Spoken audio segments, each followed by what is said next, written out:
réflexion, pour ne pas dire des années, j'ai décidé d'accepter vos demandes incessantes visant à me pousser à être candidat à la présidence du Bénin. Mes chers compatriotes, parce que nous nous devons d'être le plus pragmatique, il est important que l'on se rappelle que notre pays est pris en otage et que les lois de la République du Bénin ont été des plus viciées ces dernières années, de telle sorte que les véritables opposants au président Patrice Talon soient structurellement exclus de la course via le code électoral corrompu que vous connaissez. Et c'est pour cette raison que nous avons dressé 3 options qui nous permettront d'être candidats à la présidence du Bénin.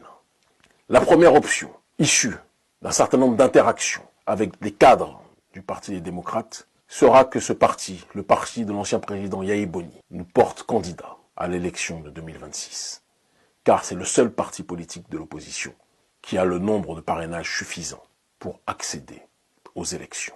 Bon nombre d'entre vous, lorsque nous avons évoqué dans de multiples réunions avec vous autres, membres de la jeunesse béninoise, nous ont dit que le président Yahi Boni ne pourra pas accepter. Parce que le président Yahi Boni, à vos yeux, aux yeux de nombre d'entre vous, fait partie de cette ancienne France-Afrique qui peine à vouloir mourir. Je vous ai répondu, et je l'ai dit aussi, dans le cadre de réunions avec des membres du bureau du Parti des démocrates, que je ne voulais pas être incarcéré dans le passé, et que je pense profondément que tout le monde peut changer.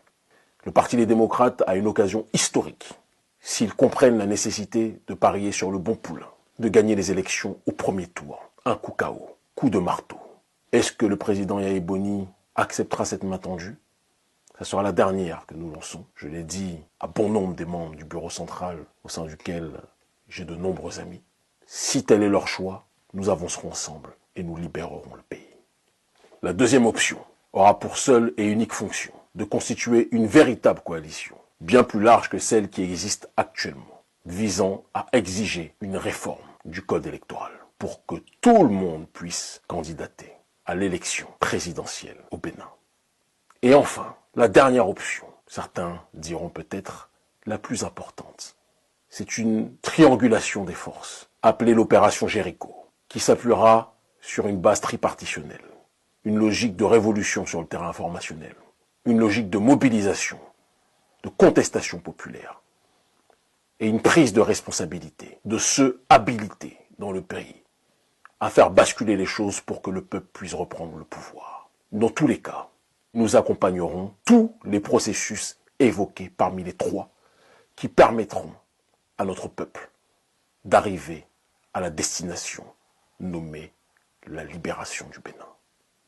Ce que nous avons propagé partout, nous allons l'installer ici, pour une résurrection du pays des Agonchés, pour une résurrection du pays de l'ancien Dahomey, pour une résurrection d'un peuple qu'on a trop longtemps voulu écraser, mais que nul ne peut exterminer, pour que le travail commencé par Béhanzin puisse être finalisé.